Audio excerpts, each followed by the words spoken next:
J'ai commencé d'abord par le VTT, mais voilà, à un niveau, on peut dire amical. J'en faisais juste pour m'amuser, pour le plaisir.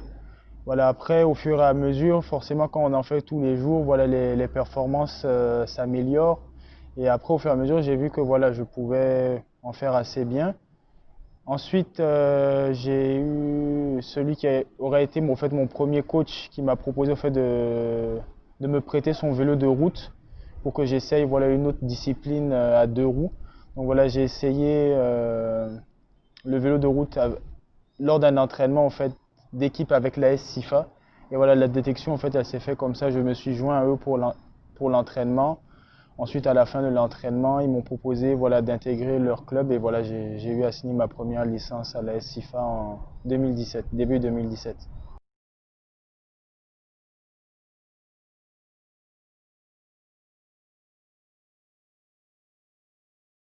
Bon, je l'ai vécu assez facilement parce que voilà, j'avais déjà l'habitude de venir à Ouagadougou, puisque la majorité des compétitions se font à Ouagadougou. Donc, le fait de venir régulièrement à Ouagadougou, j'ai pris quelques repères à Ouagadougou. Ensuite, une fois le déménagement effectué, au sein de l'équipe, ça a été très facile parce que j'y ai retrouvé déjà, en plus, certains de mes anciens coéquipiers de l'AS SIFA qui eux aussi ont eu à migrer à l'AS Bessel. Ensuite, mes nouveaux coéquipiers à l'AS Bessel étaient aussi des coureurs avec lesquels j'avais déjà couru auparavant dans l'équipe nationale.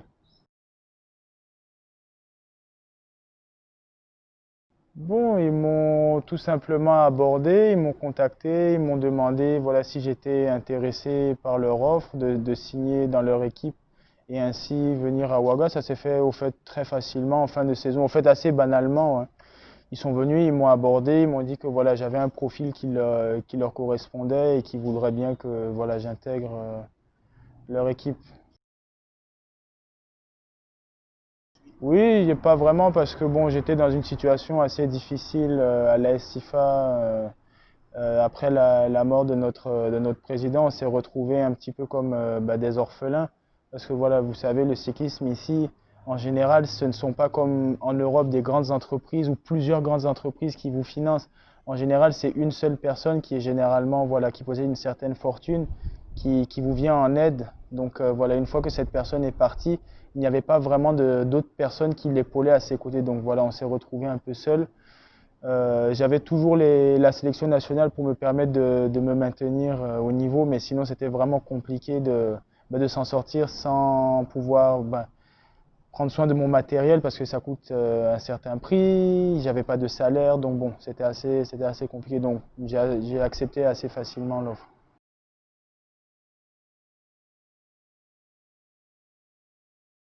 Je pense que c'est ce que j'avais besoin en fait pour me révéler, pour m'épanouir. En fait, une structure assez importante et bien organisée. C'est ce que la SBCL m'a offert. C'est ce que j'avais toujours rêvé d'obtenir.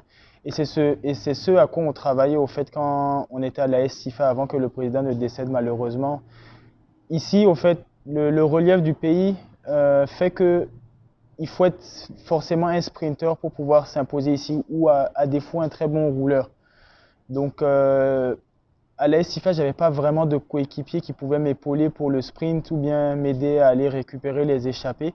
Donc voilà, c'est ce que la SBCL a pu m'offrir avec un grand nombre de coureurs qui avaient tous un très bon niveau. Donc voilà, ça m'a permis de mieux m'exprimer et de partager aussi de l'expérience avec des personnes qui avaient bien sûr déjà un bon palmarès, qui savaient déjà comment gagner et qui m'ont montré à moi aussi, on peut dire le petit nouveau, comment ça se passe au fait dans une grande équipe.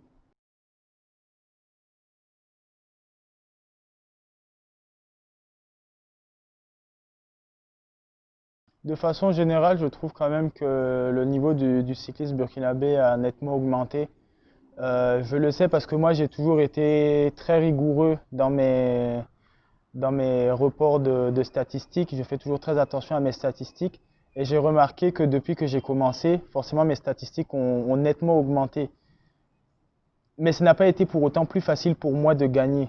Je sais que je vais de plus en plus vite, mais je sais que c'est de plus en plus dur à gagner. Donc ça veut dire que le niveau global, au fait, a augmenté. Et on le voit par exemple les dernières saisons au Burkina Faso, on a remporté des trophées qu'on n'avait jamais remportés, on a eu des résultats qu'on n'a jamais obtenus.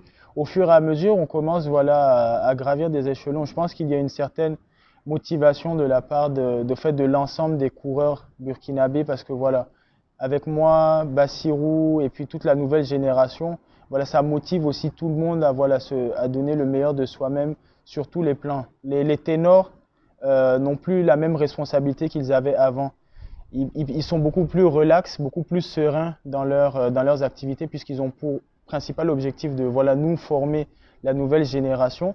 Donc je pense que cette cohésion entre jeunes et puis vétérans, ça a donné une certaine motivation nouvelle et je vois que c'est positif parce que voilà, on a des nouveaux résultats que j'ai jamais vus au fait même dans les annales de l'histoire du cyclisme burkinabé avant que je ne commence.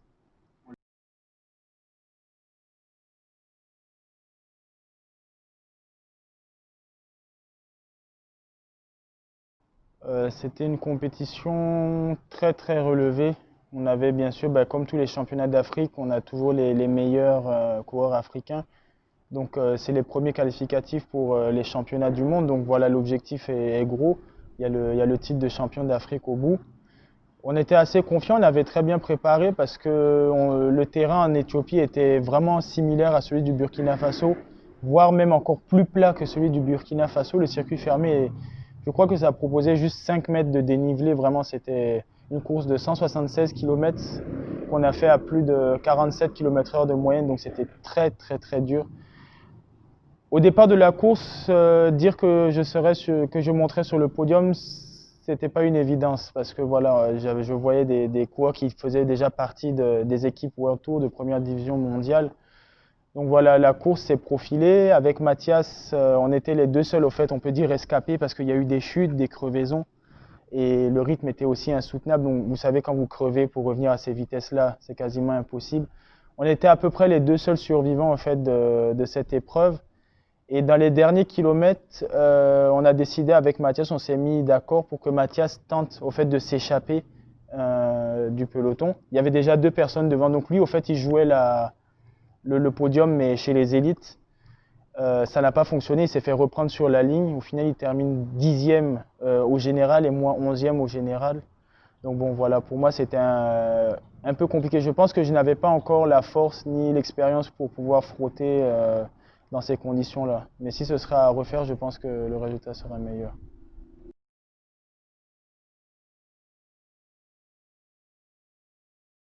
C'est un travail d'abord personnel parce qu'il faut une certaine rigueur dans la vie de tous les jours. C'est ce qu'on appelle l'entraînement silencieux au fait. Au-delà de l'entraînement, parce que tout le monde a accès à l'entraînement sur route, mais tout le monde ne peut pas avoir un régime de vie strict. Donc le niveau professionnel, je sais que par mon expérience que j'ai vécue en Suisse, je sais que c'est ce qui fait vraiment la différence voilà, chez les professionnels, leur manière de vivre. Donc voilà, c'est ce que je travaille beaucoup pour voilà, afficher au fait tout le temps un niveau de forme élevé, peu importe la rencontre, que ce soit une petite ou une grande compétition, toujours être en forme pour toujours essayer de faire parler de moi afin de taper dans le viseur de certains recruteurs européens. Parce que voilà, sur les grandes compétitions, sur les grandes rencontres ici en Afrique, il y a beaucoup de structures européennes qui participent non seulement voilà, pour gagner de l'expérience, mais pour aussi voilà, recruter de nouveaux coureurs, puisque l'Afrique, on le sait, est le nouveau berceau, le futur berceau au fait du cyclisme mondial. Dans le vélo, c'est Peter Sagan, le triple champion du monde. Voilà, c'est mon modèle parce qu'on a à peu près les mêmes caractéristiques physiques. C'est un sprinter rouleur et puis c'est quelqu'un d'assez simple dans la vie, hein. On le voit tout le temps aux interviews, aux rencontres, vraiment, ou même aux signatures. C'est vraiment quelqu'un d'assez accessible malgré son palmarès, plus de 110 victoires professionnelles dans sa carrière. Donc bon, c'est quelqu'un qui m'inspire beaucoup de par son palmarès et puis sa manière de voir le cyclisme. Au niveau de l'Afrique, Nathanaël Beran, c'est quelqu'un que j'aime bien, que je suivais déjà depuis un moment. sur les réseaux sociaux. J'ai eu la chance de le rencontrer lors des Jeux africains à Rabat en 2019. Ouais, c'est quelqu'un aussi de très très accessible. Vraiment, j'aime la simplicité des gens. Et c'est quelqu'un de très très simple, qui a beaucoup d'expérience, qui a un chemin à peu près au fait similaire à celui que je veux entreprendre. Passer par le Centre mondial du cyclisme, se faire repérer dans des équipes et ensuite voilà, gravir les échelons petit à petit jusqu'à voilà, devenir un coureur qui participe au Tour de France.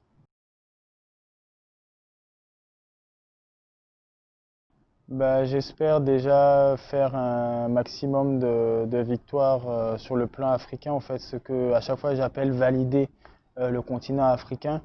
Voilà, faire les meilleurs résultats possibles ici en Afrique, avoir la possibilité de m'exporter en Europe ou ailleurs, intégrer une structure sérieuse, forcément qui soit basée sur le développement des jeunes. Il y a certaines équipes voilà, qui sont plus dans cette optique-là. Intégrer ce genre d'équipe pour voilà, au fur et à mesure monter et si possible changer d'équipe pour atteindre un niveau qui me permettrait voilà, de participer au Tour de France. De rien.